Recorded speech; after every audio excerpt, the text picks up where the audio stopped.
Isang cakes and pastries baker na kahit matindi po ang pinagdaan ng pagsubok dahil sa kanyang sakit na cancer, ay patuloy pa rin itinataguyod ang kanyang negosyo para sa kanyang pangangailangang medikal at para na rin sa kanyang pamilya na sumusuporta sa kanya.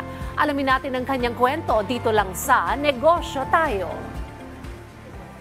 Tuwing may okasyon, hindi pwedeng mawala ang cake. Dahil bukod sa mas pinapasaya nito ang selebrasyon, it also signifies success and milestones. Dahil dyan ay isang cake business ang ating binisita para alamin ang kanilang sikreto sa successful na negosyo.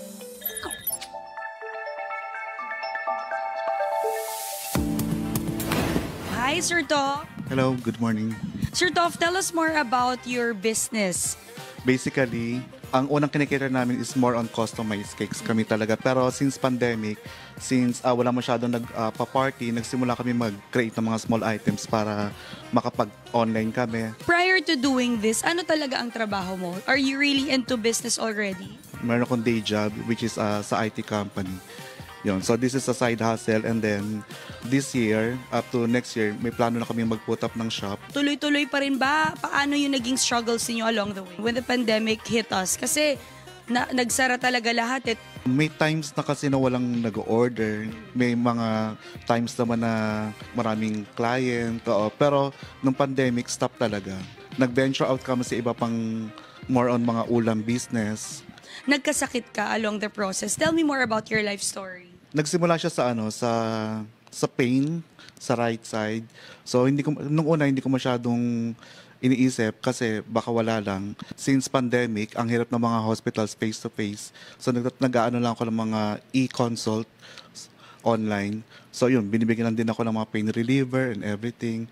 Tapos after pandemic, yun, nagpa-check ako. Then it's a breast cancer na siya. Then advanced stage 4 na. Okay.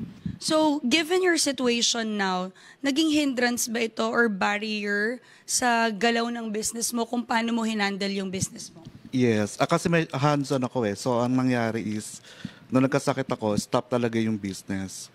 As in, stop siya since nag-treatment ako, na-hospitalize ako for more than a year. Restricted yung kilos ko. So, bawal yung mabibigat and everything.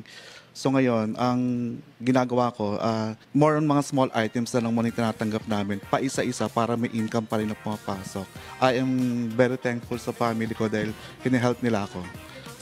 Sa paggawa, sa pagbubuhat, lahat. Sa marketing, lahat. As in, sila yung talagang nag-help sa akin para patuloy pa rin yung business na. So are there any business tips that you would like to share to all our aspiring entrepreneurs out there? Find your passion. Just try to improve yourself. Try to improve yung quality ng items. Siyempre, yung quality kasi yung pinaka-selling point mo eh. Sa mga client mo para meron silang balik, para returning sila, para magkaroon ka ng mga loyal clients. Mabait ka sa client. Pag ang client kasi nagreklamo, try to pacify them and try to give satisfaction sa nila, sa needs nila. Kasi you're building a relationship eh.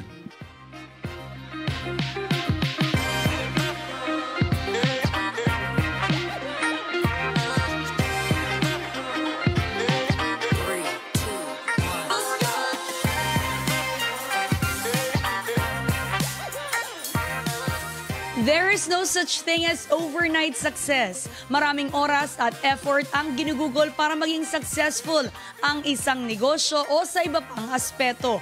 Yan ang aral na ibinahagi sa atin ngayon ni Toff Toldera. Sa susunod nating pagkikita mga kanegosyo, another business story na naman at business tips ang ibabahagi namin sa inyo.